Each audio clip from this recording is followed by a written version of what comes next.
Assalamualaikum and good day to my lecturer, Sir Muhammad Khairul Zarif, and to everyone watching. My name is Nur Aina binti Haris, and today I will be presenting my individual case study for UCS422 Cybersecurity for Non-Computing Sciences. My presentation focuses on a major cybercrime investigation, the takedown of the network ransomware affiliate which occurred between 2020 and 2021.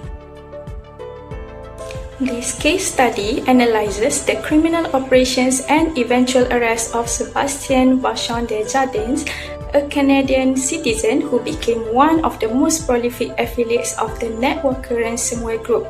This case is a landmark in cybersecurity because it perfectly illustrates the insider threat. We are looking at a man who was a trusted government IT specialist by day, but a high-level cyber extortionist by night. Over the next few minutes, we will explore how he extorted millions of dollars from critical institutions during a global pandemic. To understand this case, we must first understand Networker. They operated under a ransomware as a service model, or RAAS. This is essentially a criminal franchise where developers provide the malware and affiliates like Vachon Desjardins carry out the attacks. They were famous for double extortion, a brutal tactic where they don't just lock your files, they steal your sensitive data and threaten to leak it publicly on the Networker blog if you don't pay. This creates immense pressure on organizations that cannot afford a data breach. So, who was involved? The primary perpetrator was Sébastien Vachon Desjardins, based in Gatineau, Quebec. He didn't just target random people, but he practiced big game hunting, targeting organizations with annual revenues of at least 30 million US dollars. His victims included over 90 entities globally.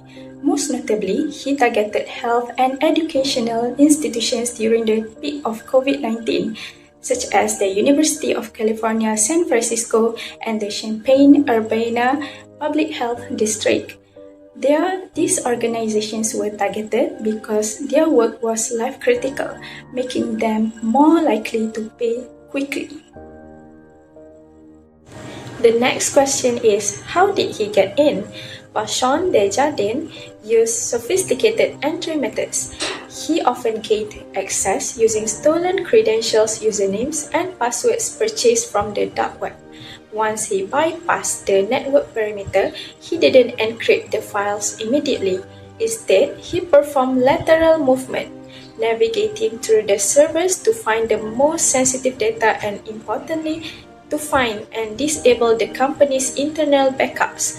Only after he had stolen the data and disabled the safety nets did he launch the ransomware to lock the system. The actions taken by victims are varied. UCSF faced a crisis where their COVID-19 vaccine research was encrypted. Fearing the loss of years of work, they negotiated and paid a ransom of $1.14 million US dollar. Similarly, the Champaign-Urbana Public Health District paid roughly of $370,000 US dollar to restore their pandemic communication tools. However, a company called Amicon Management took a different path because they had secure off-site backups that the hacker couldn't reach. They refused to pay a single cent, choosing instead to manually rebuild their system and protect their principals. Investigating this was incredibly difficult for four main reasons. First, cryptocurrency. Vachon Desjardins used Bitcoin and tumblers to hide the money trail. Second, attribution. The FBI had to prove that the digital alias user128 was actually the man in Gatineau. Third, victim stigma. Many companies were too embarrassed to report the crime, which let the hackers stay active longer. And finally, jurisdiction.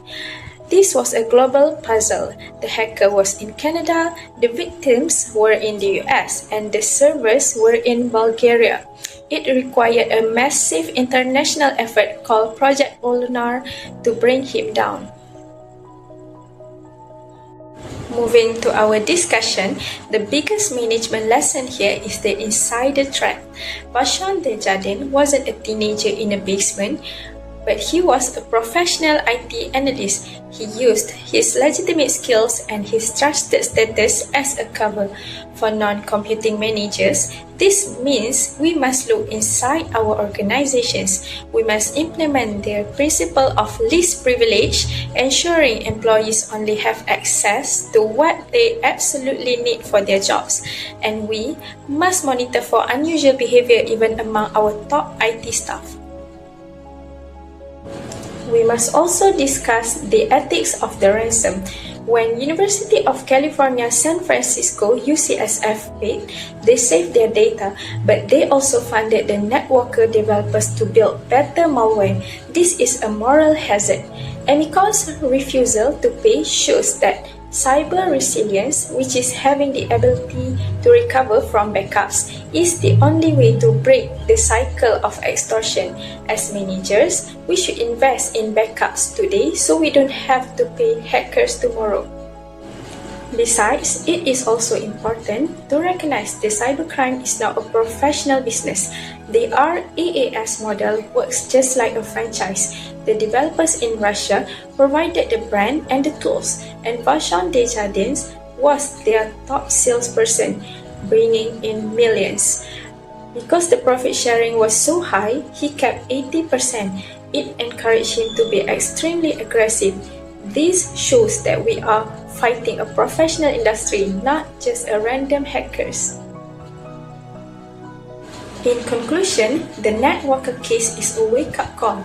While Project Lunar successfully seized 719 bitcoins and sentenced Vashon Desjardins to 20 years in prison, the threat remains. Cybersecurity is a fundamental pillar of business and public safety. We must move toward a zero-trust mentality, focusing on rigorous internal monitoring and robust backup strategies. As we saw with the health districts during the pandemic, the human cost of a hack can be far higher than just the financial loss. That concludes my presentation. Thank you for your time. You can find the primary source for this study in the Fifth Estate documentary link in my references. Thank you.